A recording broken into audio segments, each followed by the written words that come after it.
guys, so I just did 3 videos in a row, and now I want to talk about not just having the business, yes, and all of that stuff, but I want to talk to you guys about this. People really don't understand the concept of why we get fat or why we do not get fat, or how can you not get fat on keto. So I'm going to explain as best as I can my own understanding of this, and I would like you guys to do your own due diligence and learn yourself.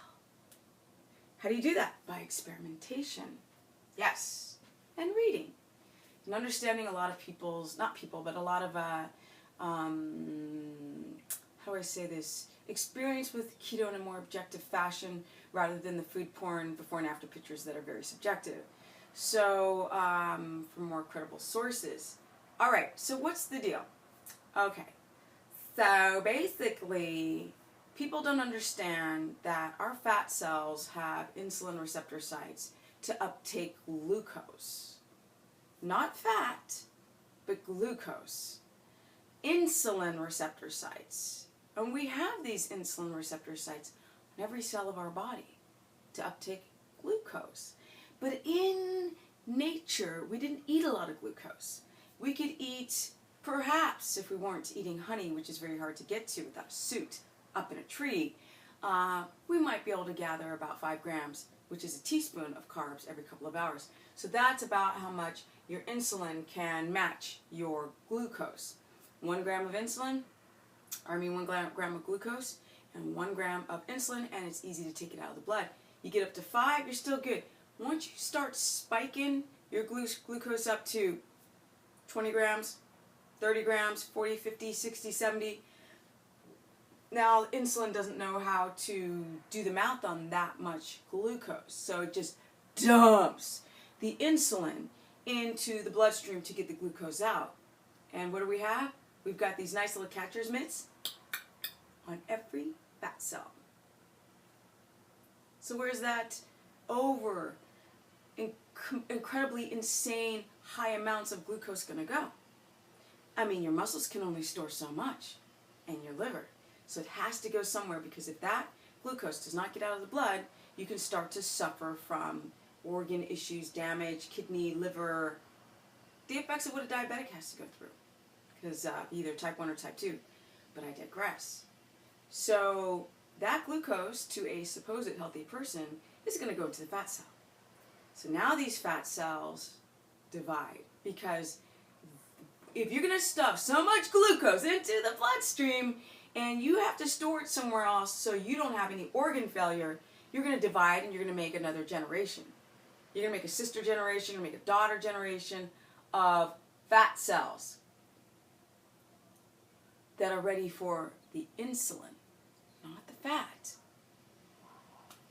So now these cells are dividing and making generations of fat cells, and they swell and gorge. So now you are the perfect machine to store. But because your body's in starvation mode, because you've dieted, you're stressed out, your sleep sucks, and sleep is where you lose weight, now you can't release the fat, right? The triglycerides into gluconeogenesis to then be used. They just get more and bigger. So, luckily, I haven't developed a lot of fat cells here. So, if I were to just jump back and eat a lot of carbohydrates in the very beginning, you wouldn't see a lot of weight gain here, but eventually, because I'm 48, you would. My cells can't handle that anymore. No. Especially with the insulin sensitivity. So now I just secrete a little bit of insulin to do a massive job of storing and growing and making things grow. Which is why I don't need that much protein, because I'm insulin sensitive. So now I need a little bit of insulin to do a big, huge job of transporting the amino acids into my muscle cell so they can grow. And there's not much rapingage and the pillingage of my muscles to be fed. I'm not so gluconeogenic, so my brain doesn't have to use glucose. It uses ketones. So now people have this weird concept that they eat a lot of fat, and fat makes you fat, but it doesn't make you fat. because fat has a hard time to get into this cell wall. It doesn't have a insulin receptor site to get the fat in. It's for the glucose. So people are like, well, where does the fat go? Well, some of you guys, you've grown generations of fat cells and you have more of them, then some of the fat can actually permeate the cell wall. What's very, very, very interesting is the fact that you still have a lot of insulin in the bloodstream, and insulin makes things grow. Now, no, this is a bit of a contradiction, but if there are molecules together in the bloodstream, perhaps the glucose and the fat, so fat by itself, it has a very difficult time to get into the fat cells. But a potato chip is the worst. Fast food like chicken wings, breaded, worst. We've got fat, we've got carbs, and we've got insulin, which is going to drive it all into the fat cell now. Now there's a transportation for all of it. But in the wild, as hunter-gatherers, we didn't eat a lot of carbohydrates. So there wasn't a lot of insulin. So when hunter-gatherers were consuming brain and eyes and tongue and organ meats and bone marrow, rich and high in nutrients, vitamins and minerals, and fat, they didn't get fat because there was not this big insulin demand. Hence, you don't need a lot of catcher's mitts on the fat cells that are going to take up fat. There's user structure. There's a lot of vitamins rich in the fattier bits of an animal that we need to survive. Every cell needs it. So we didn't just chomp on lean meat and tuna breast. I made up a new word. Tuna, chicken breast, egg whites. Why are you guys still doing whites? They're allergens. You know, we have evolved to find protection in the little chicklin in the egg. The whites, animals like to go and slurp out the yolk. It's like they intuitively know that this is an allergen. It's the same thing with the milk protein. So when people ask me, you know, why can I eat butter, but I can't eat yogurt? And I'm like, well, the fat, right? When they separate the proteins from the fat, you're actually getting the fat that doesn't have the protein. The protein is the allergen. There's a big, huge, massive amount of casein in cheese, which is why I'm like, if you're in that if you're not even first, second, third level of trying to keto adapt, you don't want to put anything that can create any inflammatory response because you are already not methylating. Okay, guys, if you want to learn more, so that's why some people get fat. Some people don't. Some people who are not in ketosis, they've got a lot of GLUT4 receptor sites that pop out of the muscle cell, and they're able to get their glucose to a low enough level to then be able to not have the competition between glucose and ketones in the blood, because now their body can use the ketones or create the ketones and then use them and stuff them into the Krebs cycle to give you energy. So the more fit you are and the more muscular you are, the more you are most likely able to keto adapt as far as being able to monitor your glucose. But a lot of you guys do pre-workouts, tons of caffeine, you have stage 4 adrenal fatigue, you're young, so you look fit on the outside, but on the inside you're a freaking hot mess. And so you try keto and then everything just goes wrong, right? You don't adapt, you crash, you're so used to high glucose spikes, you're just like, you're not getting any glycogen storages, there's not enough glucose in the bloodstream to give you the amount of energy you had on a lot of white rice or pizza, whatever the heck you ate before, juice. So guys, if you want to learn more, I know there's so much to talk about. You can go to stephanieperson.com, Stephanie the Business Person on my Facebook fan page, or Stephanie Ketogenic. Do not be afraid to put your fats high. Calories don't matter because we are all designed metabolically different.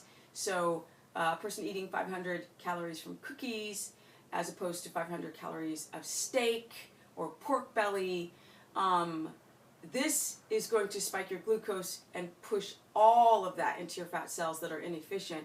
And the 500 calories from pork belly don't have the insulin receptor sites to pull it into the fat cell. And that's why people drop weight on keto, because fat is being utilized as energy, as ketones, and glucose is just being stored in excess. Yeah, there's only so much glucose you can have in the bloodstream at any one time. Okay, guys, so if you want to learn more, go to stephanieperson.com, Stephanie the Business Person on my Facebook fan page, or Stephanie Ketogenic on my Instagram. But just really understand this. It's a process. if your glucose is high on keto and your carbs are really, really low and your fat is 150 grams, which is not enough, and you're still stressed, your body's going to produce insane amounts of blood glucose, which then is going to like a pancreas dysfunction, over secretion of insulin, and that's why some people get fat on keto, because of the insulin production and not because of the fat by itself. Not by the fat by itself. It's the fact that you are a glucose making machine through gluconeogenesis without eating one bite of carb. So it's really important for you guys to go and read that stuff yourself. I keep getting the same questions. I say the same things in the video, but it's not sticking to some of you guys. You know, there's a reason why people lost weight on Atkins, and there's a reason why people couldn't stick to Atkins. So go and read about it. It's very, very interesting. Go read about how the body works. It'll help you understand diabetes, blood sugar dysregulations, thyroid, you know, adrenal fatigue. It's very interesting to learn about how pancreas works, how blood glucose actually works, how ketones are used. And once you start learning all of that and you journal everything down, your own physical response to you trying keto, then you guys can come up to your own conclusions of potentially what is your problem or what is your benefit. So if you guys want to learn more, go to StephaniePerson.com, Stephanie the Business Person, the business as I call it, on my Facebook fan page for real discussions about keto and not about food porn, or Stephanie Ketogenic on my Instagram, where I have a lot of fun traveling. And peace out, guys!